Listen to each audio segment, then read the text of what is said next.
Good morning, Forefront. Okay. This feels different. Usually I'm in the AV team over here, so I'm on that side, making sure I'm like, well, where's the lighting gonna go? This feels good. And also, thank you all for being here.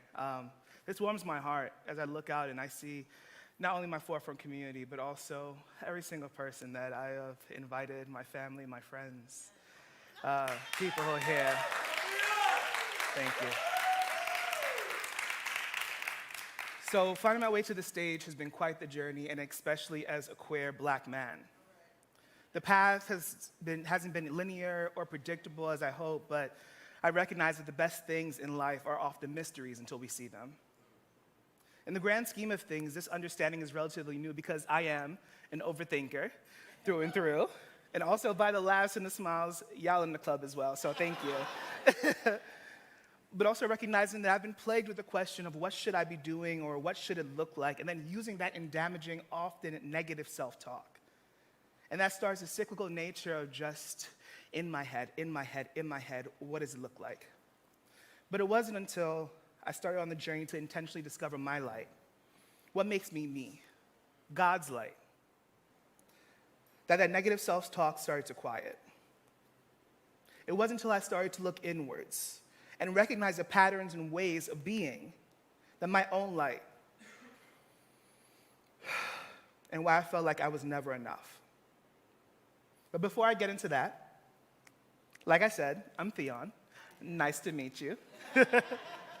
I'm a son, I'm a brother, I'm a friend, I'm a community builder and a person that has been blessed with tremendous communities around me.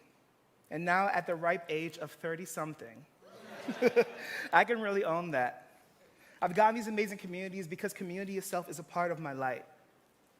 In the past, when I worked with professor and researcher Joan P. Ball, she talked of the ideas of one's constellation. While some folks have a North Star, which is an anchor or seemingly fixed destination that can depend on, others, myself included, have constellations, a group of stars that guide you through life.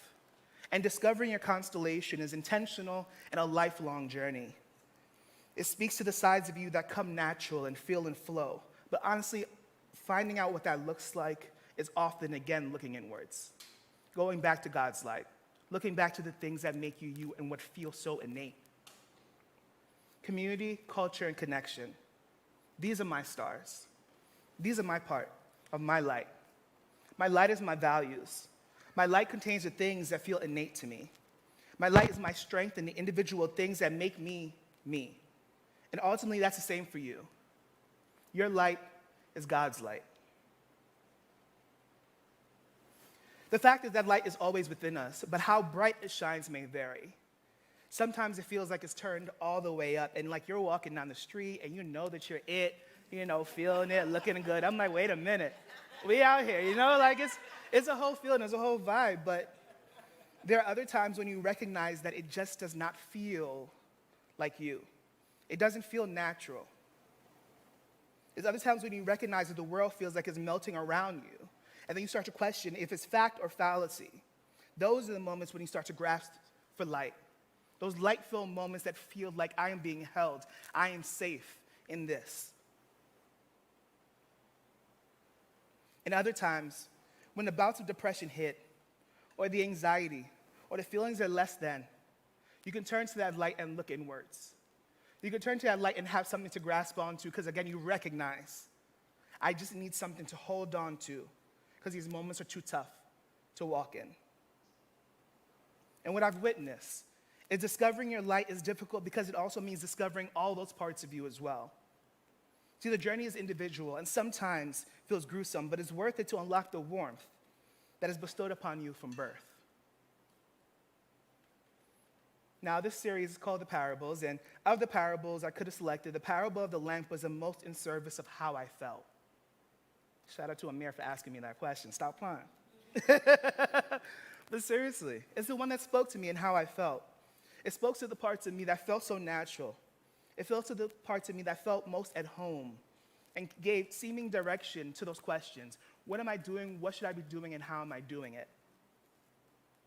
Matthew chapter 5, verses 14 to 16 reads, You are the light of the world. A town built on a hill cannot be hidden. Neither do people light a lamp and put it under a bowl. Instead, they put it on a stand and gives light to everyone in the house. In the same way, let your light shine before others, that they may see your good deeds and glorify your parent in heaven. And just so you know, I said parents because, again, God is a genderful God, and that's something that I learned here at Forefront. So it's they, it's them, it's all the pronouns, because all are welcome. Some historians contend that the parable of the lamp was a message from Jesus to the disciples. In their description, theologians state, the light metaphor presents the disciples as illumination for the world. The primary function of light is not to be seen, but to let things be seen as they are. In a provocative contrast, the metaphor of the city on a hill presents the disciples as inevitably and unavoidably being seen. They continue, as Jesus' deeds point not to his own glory, but to the glory of God, so the purpose of the disciples engaging their acts of righteousness or justice before the world is not for their own sake, but to glorify God.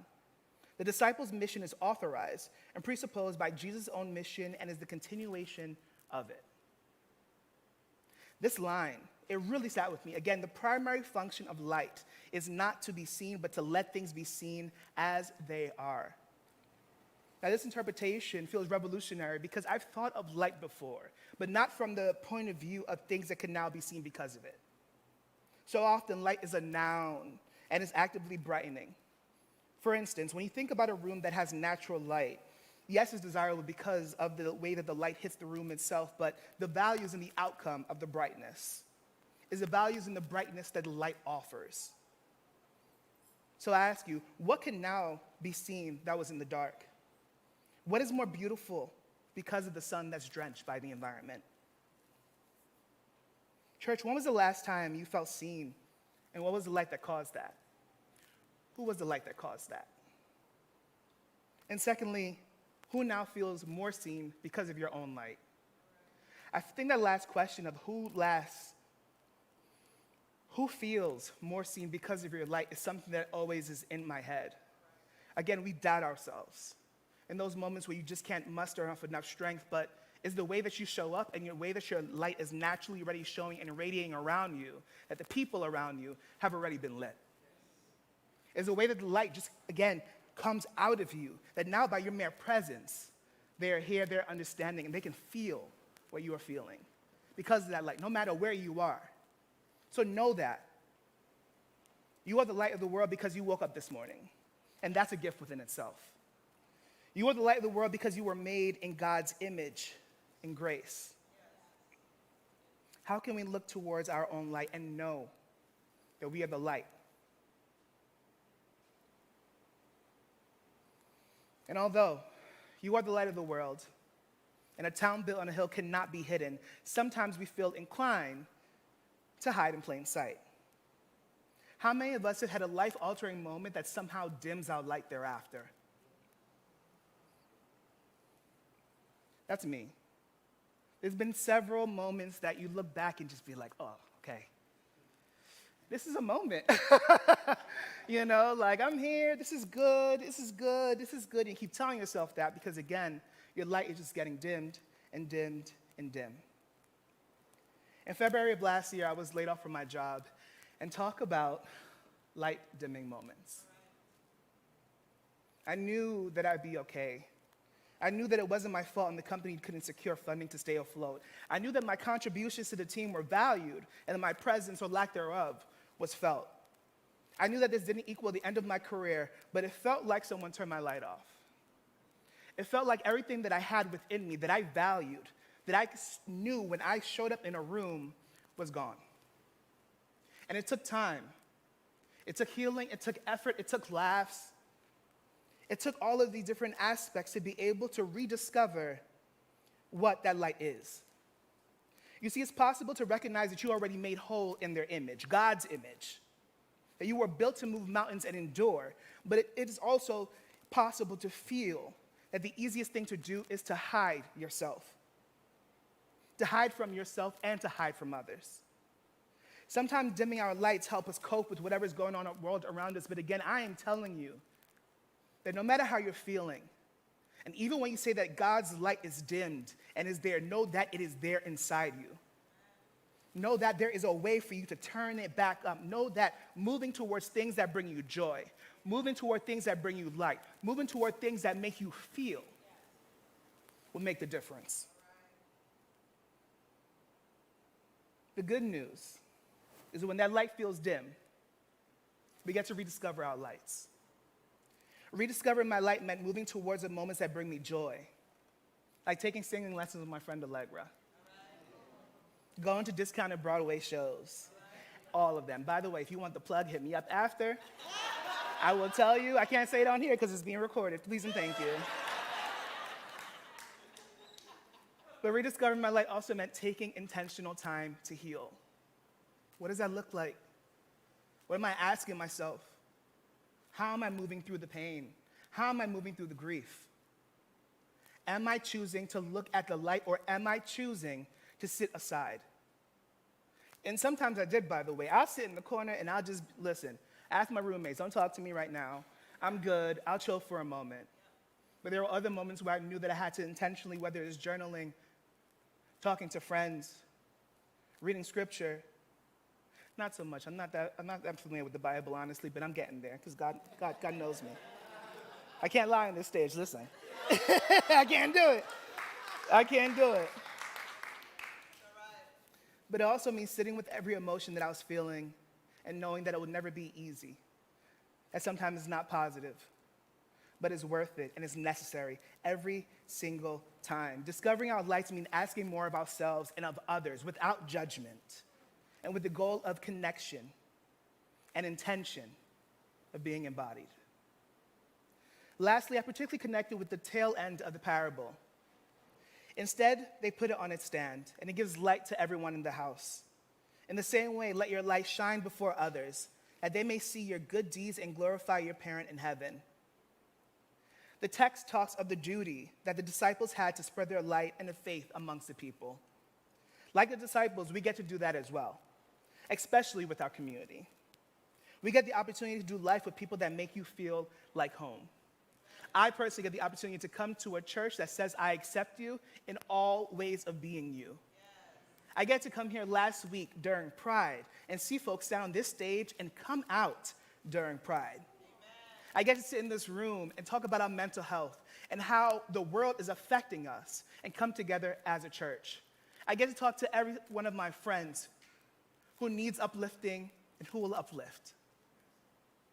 Community allows us to do life together. Community allows us to move forward. And when we look at the teachings of a lot of our ancestors, they are doing community and life together, which goes against some of the systems that are already in place and that want us to believe that the individualistic ways of being is the only way of being.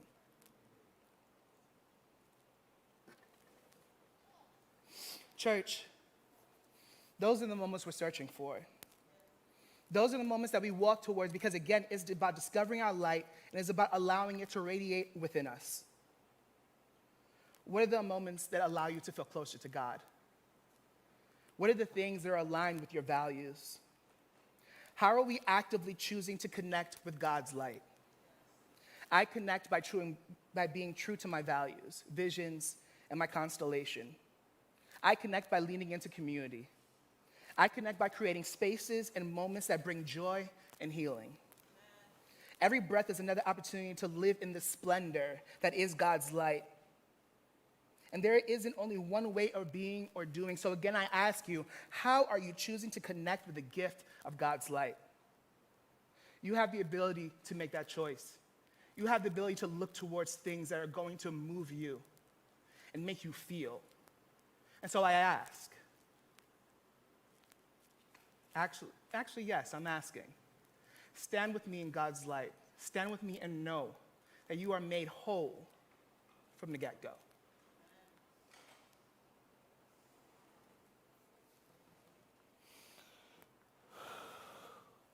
I had to take another breath.